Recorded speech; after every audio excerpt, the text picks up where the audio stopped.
What's up, everyone? Scotty here from Chernobyl Studios, and finally, I have some time to make some video content for you guys. If you are not aware of what I'm talking about, I just spent the last, oh my goodness, oodles amount of time creating Metal Drum Programming Mastery. It was released on Friday. It's currently at the sale price, so if you want to learn more about that, how to think like a drummer, how to program like a drummer, everything that, all the steps of drumming per se, and then to write better, more realistic metal drums for your songs. There's a link down below in the description. You can check more out about that. But in this video, I thought it'd be really cool to kind of step back in time a little bit. And today, we're actually going to look at probably one of the very first amp simulator plugins that I spent a great deal of time working with many years ago, and maybe you did too. And that is the LePou LE456. Now, I'm going to take this a little further, and I'm actually going to use one of the most popular IR packs of the time at that time, and those were the Catharsis IRs. And what I'm really curious is, with all the growth and the ability, not really the ability, but where I am right now and how I'm able to create tones today, I'm really curious to see if these old plugins if they're any good or not. Maybe we're kind of looking back, going, "Oh man, yeah, the LE4 host. Oh, what a great plugin that was." Maybe we just didn't know enough about amp simulators at the time, or we just weren't really aware of what amp simulators, could be at the time. So in this video, I'm gonna load up LE456 and I'm gonna see what this thing sounds like. We're gonna play with it a little bit, and then I'm just gonna come up with a quick demo. We'll throw it into a mix and see what we can get. So what we're going to do is we're just going to get everything loaded up here. And let's do a classic chain from back in the day, which is going to be our LE456 with, I mean, it does look good. I have to be honest with that. But I'm going to use the Libra just for sake of argument here. So Libra, first thing we have to do is we have to make this blank. Okay, and then we need to set this to stereo. This is really cool. Even back, so this plugin, the LE456, came out in 2009. That's 12 years ago. And even back then, had the foresight to think of it would be really cool to have stereo routing. So we can still put this plugin from 12 years ago on the bus, and we can have stereo routing so that we can have a left and a right channel going through the plugin at the same time. So this is what we have. Sounds brutal and brilliant. Let's put this into stereo processing. All right, we are stereo. So let's go ahead and insert the Catharsis IR. So we have the Catharsis IRs here. If we play it. Oh yeah. So I remember this being a Mesa, and this is back before the day people were just coming up with naming schemes. So one on, I'm assuming that this is just straight onto the speaker with a presence setting of 5 through the preamp. Presence high, presence 8, 2 off. So this is an on axis, off axis, and S, I'm assuming is stereo, so it seems to be some kind of blend. So we don't have a lot of choices here. So let's just put the first one on, and let's go to channel A so we can have some gain. High gain, of course. So we get.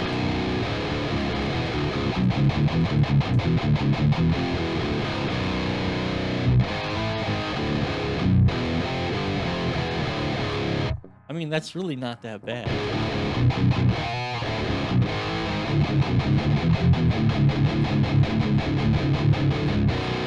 Let's put the quality to high.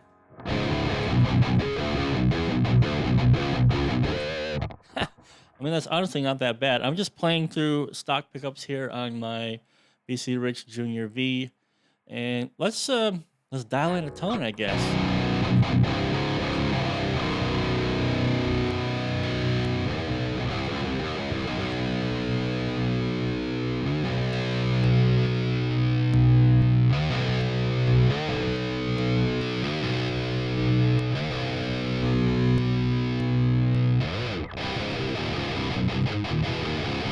That was cool. So I think I'm going to do a blend of 1 on, presence 5, and then this 2 off, presence 8, perhaps. So let's go on to the next channel here. So we have presence 1, Oops. We'll go presence 1 here. And then you'll have 2 off presence 8. Then we go to the mixer here and let's find the blend.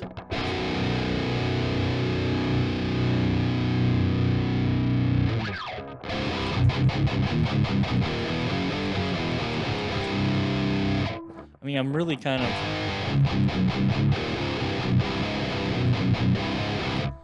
of impressed, actually. This is 12-year-old plugin technology, guys.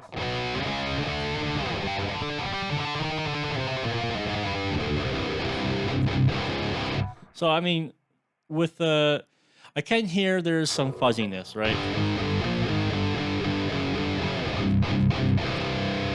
It is kind of fuzzy, but it's really not as bad as what I thought it was going to be. So let's see what we can dial in here.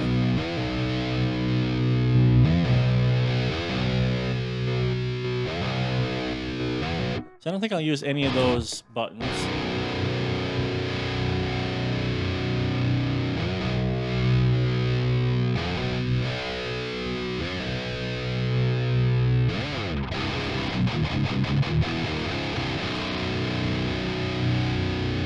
Wow.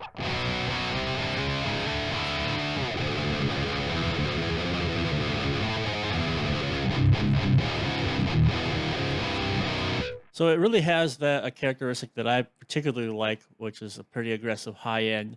But it's really hard to sort of come to any conclusion about this.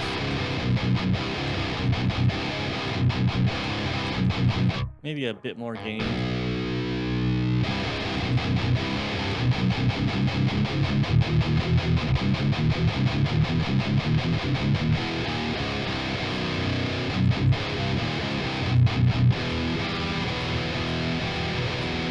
So what I like to do with amp simulators sometimes to understand if I have too much gain or not is I play chords.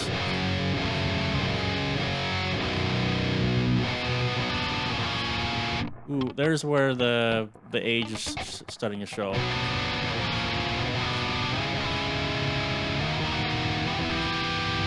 So we're getting some of the I don't want to call it digitally type of sound, but we're starting to get kind of harsh up here in the high frequencies. But it doesn't sound bad.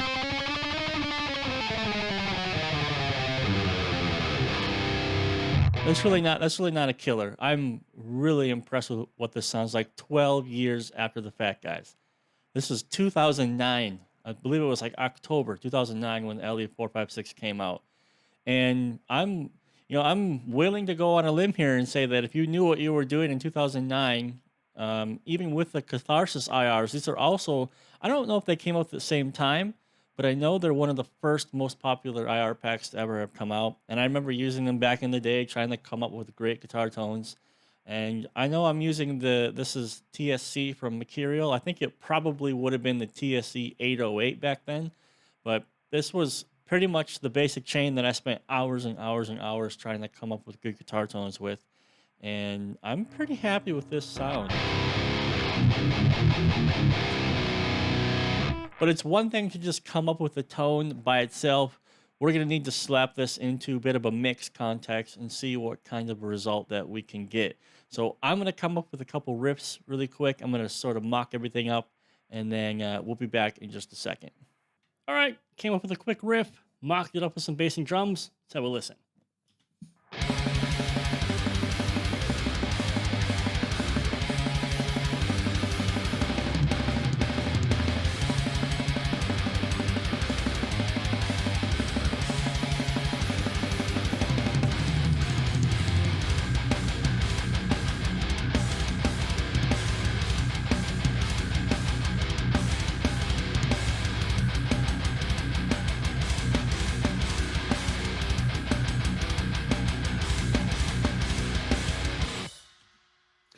And that's actually a pretty good result. Now, there are a couple of things when I was working on this that caught me by surprise, as in things that I know now that are making sense as to problems I was having 10 years ago.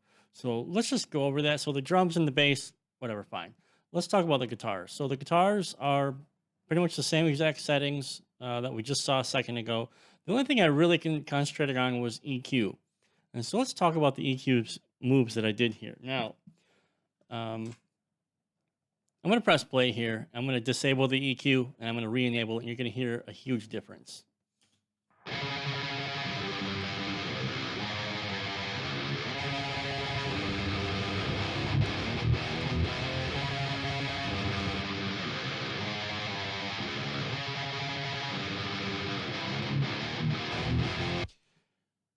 Wow. So the two things that I really want to point out here that sort of made me laugh. I used to have huge problems with a lot of muddy low end in my mixes and just undefined bass. And looking at this plugin, did you see all of that low end information in this thing? And I remember too reading the forums back then that it's like, hey, you have no business filtering a guitar up into the 120 range. That's silly. Just filter to like 30 or 40 hertz and you're good to go. Well, if we do 30 or 40 hertz, just look at this. Let's keep everything going here. Look at all that low end stuff that's happening that we don't need. And it gets even worse when we do the palm mutes, right? Why?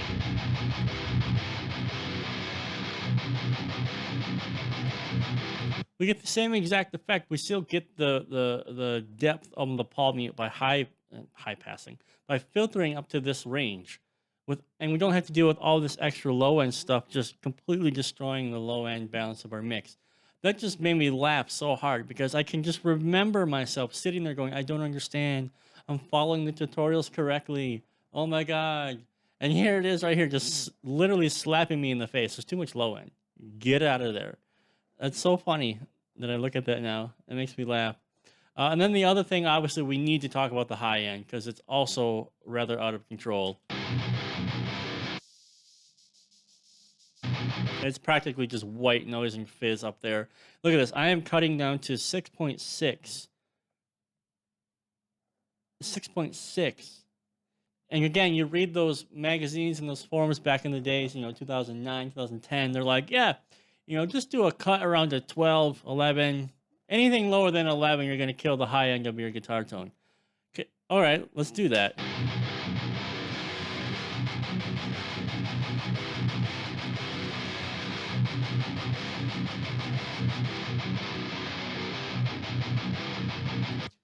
It's all white noise and fizz. So those two famous problems of amp simulators that I was having back in the day, fixed by two basic EQ moves that just took me a long time and a lot of practice to understand through experimentation and failure to go, oh yeah, no.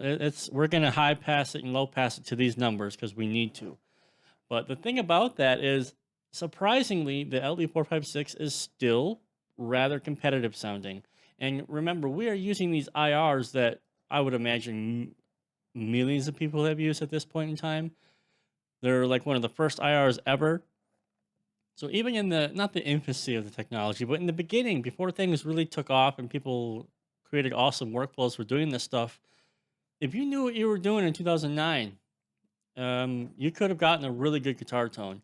And I'm quite happy with how this one turned out.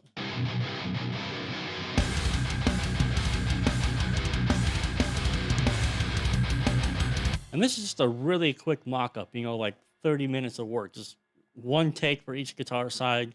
And here we go, just like that. And I'm really quite surprised. So I would definitely say, even in this day and age, 2021, where we've got all these amazing amp sims coming out now, that if you just want a simple, balls-to-the-wall, grindy amp sim, and you really can't afford to get anything, there's nothing wrong at all, even to this day, using the LE456. And if we look at this, right, I've got the free tube screamer here. This probably would have been the 808, like I said earlier. This is free. The Libra is not free, but you could get the NAD IR 2.0 from Ignite Amps, which is free. And then these impulse responses, which are free. This is a free guitar tone, in essence, guys. A free, brutal guitar tone.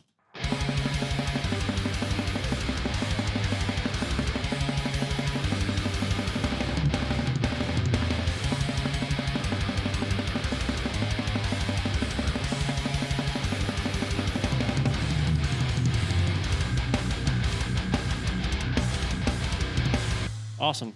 So if you're going to use this, keep in mind of these two problem areas, the low end and the high end. Of course, there's going to be the digital fuzziness up here that you're hearing in the presency area that we can't do anything about that. That's part of the plugin, and that's just part of the technology at the time where they were still working things out. So it's still there to a small degree, but I mean, this is great sounding. And if you want to demo things out quickly, I see no reason why the LE456 still could not work for you, even in 2021, or if you're watching this video 3 years from now in whatever the current year is. So, yeah, that's really impressive. So, yeah, the LE456, yeah, it was a good plugin. And if you knew what you were doing, you could have gotten great tones. So, yeah.